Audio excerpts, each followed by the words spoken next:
Welcome you all in this session of fluid machines. I'm Suresh Chaudhary, Assistant Professor, Department of Mechanical Engineering, SKIT. In the previous lecture, we were discussing about the Pelton wheel turbine. We have seen all the theoretical calculations, all the theoretical fundamentals for Pelton wheel turbine. Now we are going to incorporate those theoretical concepts into the numerical problems. In this lecture, first I will solve a problem for Pelton wheel turbine.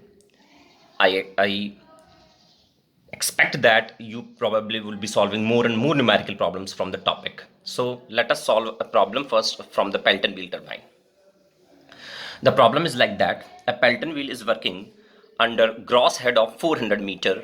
Water is supplied through penstock of diameter 1 meter and length 4 kilometer from reservoir to the Pelton wheel. The coefficient of friction for penstock is 0.008. The jet of water of diameter 150 mm strikes buckets and gets deflected by 165 degree. While the relative velocity of jet is lost by 15%, if the velocity of bucket is 0.45 times the jet velocity at the inlet and mechanical efficiency is 85%, then find first runner power, shaft power, hydraulic efficiency and mechanical efficiency.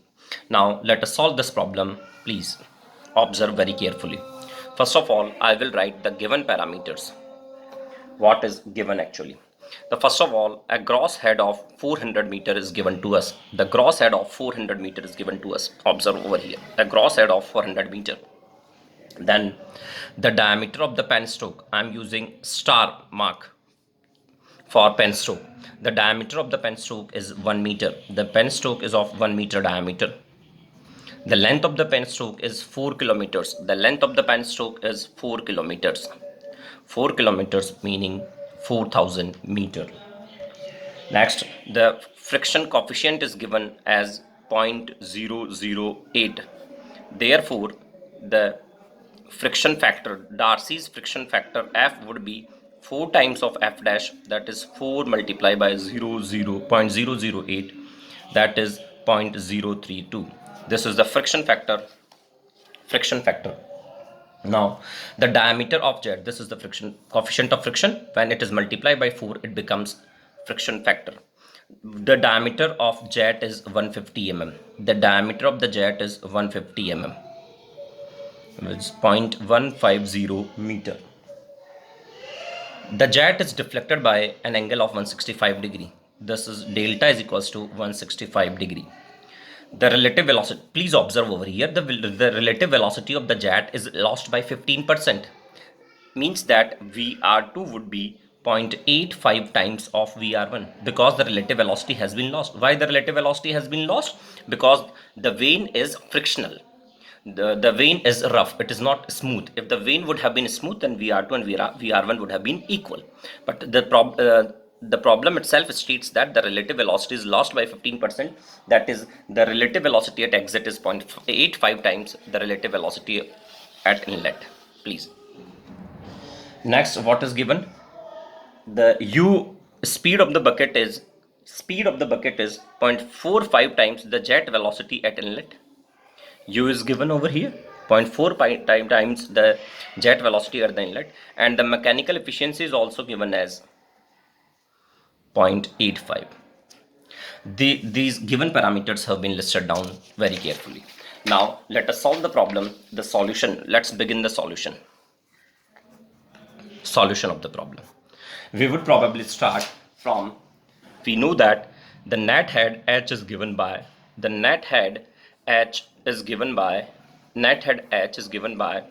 Hg minus HL in penstock.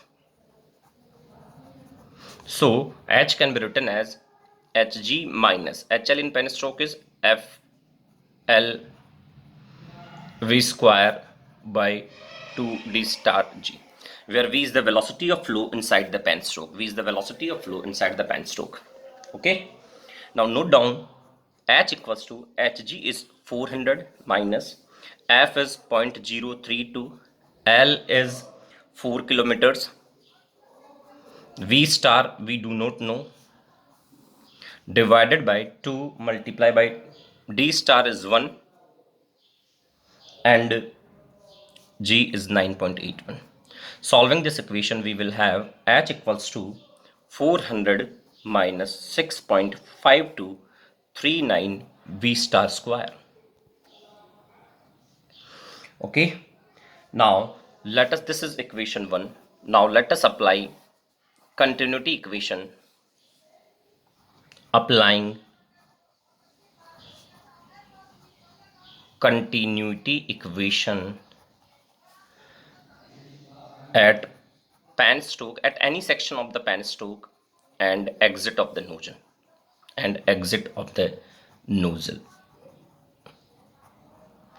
So A star V star would be equal to A1 V1. Clear? Or you can say the jet, the cross section area of the jet is A1 and the velocity is V1. You can rather write as the cross section area of the jet is A and the jet will issue out with absolute velocity V1. These are the parameters for penstoke. At any cross section of the penstoke, A star V star, at the exit of the nozzle, the jet will issue out with an absolute velocity of V1 and cross section area A1. Therefore, I have used AV1. It implies pi by 4. The diameter of the penstoke is 1 meter square multiplied by V star equals to, while the diameter of jet is given 0.150 meter. Here we have to use the diameter of the jet in this area, multiply by V1. This implies V star square equals to 0.150 raised to power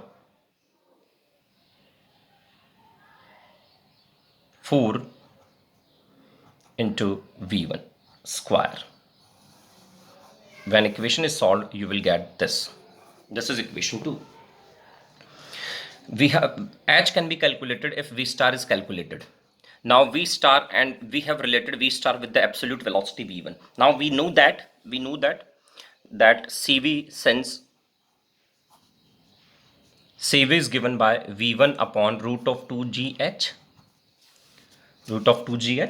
Now V1 can be written as CV root 2GH. Since in the problem CV is not given, now I am assuming CV to be 0.985 multiply by, let me write V1 square directly. So CV, I am assuming CV equals to 0.985. So 0.985 square multiplied by 2 into 9.81 into H. This implies the value of V1 square. We will put value of V1 square from this equation into this equation. Then V star square becomes 0.150 into, put this value of V1 square, 985 square into 2 into 9.81 into H.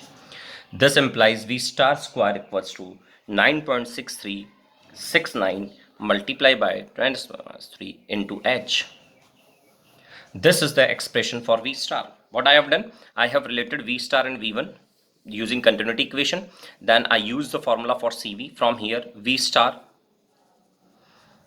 was found to be this. I think it is clear to you. This is equation 3rd. Now put equation 3rd into equation 1. Put equation 3rd into equation 1. We will get H, net head. Put equation 3 into equation 1. We will get the net head. Please note. So net head is given by H equals to minus 6.5239 V star square. Put the value of V star from equation 3. We will get 6.5239 multiplied by 9.6369 into 10⁻³ H. This would probably give me H equals to 376.3395 meter. 376.3395 meter. Now, whatever we have done till now, we have done to calculate net head. This is one of the most important problem in the Pelton turbine. If you are able to solve this problem, then all the problems would be solved easily. In most of the problems, the head loss inside the penstoke is directly given. So you directly subtract head loss from Hg to calculate H. But in this problem, head loss was directly not given. Therefore, we have to do this entire procedure to calculate the value of net head. Now we have calculated net head. Now each and everything now can easily be calculated. Now let me calculate first V1. V1 is given by CV root of 2GH. If we will put the value of H over here, then we will have V1 equals to 84.6399 meter per second. I'm directly writing. You just put the value of H and CV, you will get V1 like this. And the given is that the bucket speed of the bucket is 0.45 times of absolute velocity of jet at inlet. This is given in the problem that the speed of the bucket is 0.45 times of jet velocity at inlet. Therefore, you would become 0.45 times of V1, that is 846399. So you will be equals to 38.0879 meter per second. We have got the bucket speed as well, or bucket velocity as well. Now I have to use the velocity triangles to calculate the values of other parameters. Now we know that velocity triangles are given as, at an inlet the velocity triangle is a straight line, as we all know. The jet enters with relative velocity VR1, U is added, then we will have this as V1, which is also equal to VW1, because now V1 is having only one component which is tangential, or which is in the direction of blade speed. And at exit, velocity triangle is very easy to draw. We all know to draw this: VF2, VW2, U2, phi, beta, VR2 and V2. I have already taught you how to draw the velocity triangles. Now using this velocity triangle for Pelton wheel, we have to calculate the other parameters. Now VR1 can be written as, VR1 from this velocity triangle at inlet can be written as V1 minus U. Therefore V1 we are having 84.6399 and U we are having 38.0879. Therefore the relative velocity at inlet we will have as 5519 meter per second. This is the relative velocity at inlet. Now we calculate VW1. VW1 will be equal to V1 over here, because the flow component is absent at inlet. The V1 equals to VW1 is equals to V1, which is equals to 84.6399 meter per second. Then calculate VR2, value of VR2. Now VR2 can be written as VR2 cos phi is equals to U2 plus VW2. So VR2 is given as 0.85 times of VR1, which implies that VR2 is equals to 0.85 multiplied by, this is the value of VR1, 46.5519, which implies that VR2 equals to 39.5692 meter per second. This is the value of VR2. Now let's move forward to calculate the value of VW2. Now VW2, from the velocity triangle at the exit, VW2 can be written as VR2 cos phi minus U. From the velocity triangle at the exit, VW2 can be written as VR2 cos phi minus U. You can write yourself. The whole component is VR2, U is subtracted, you will get VW2. Therefore VW2 is equals to, put the value of VR2. VR2 is 39.56, 39.56 cos of, please observe the delta, the angle of deflection is given to you, 165 degree. Therefore the phi would be 15 degree. So cos 15 degree minus U, the value of U is 38.0879. Therefore VW2 comes out to be 0.1329 meter per second. Please solve. Now let's move forward to calculate the value of mass flow rate. The mass flow rate is given by mass flow rate m dot. m dot is given by rho a v1, that is the working fluid is water, area of jet is 0.150 square into absolute velocity at inlet, which is 84.6399. This implies that mass flow rate equals to 1495.7104 kg per second. This is the mass flow rate. Now, water power can be written as water power. Now, water power is given by formula m dot gh. So, the water power is 1495.7104 to 9.81. The net head is 376.3395. This implies water power 5521.99 kilowatt. This is water power for me. Then runner power is given by runner power is given by m dot vw1 plus vw2 multiplied by u. If we will put all the values, we will find that runner power is equals to 4829.389 kilowatt. Now the hydraulic efficiency is given by eta hydraulic is given by ratio of runner power upon water power. Runner power is 4829.389 and the water power is 5521.99. This implies hydraulic efficiency as 87.45%.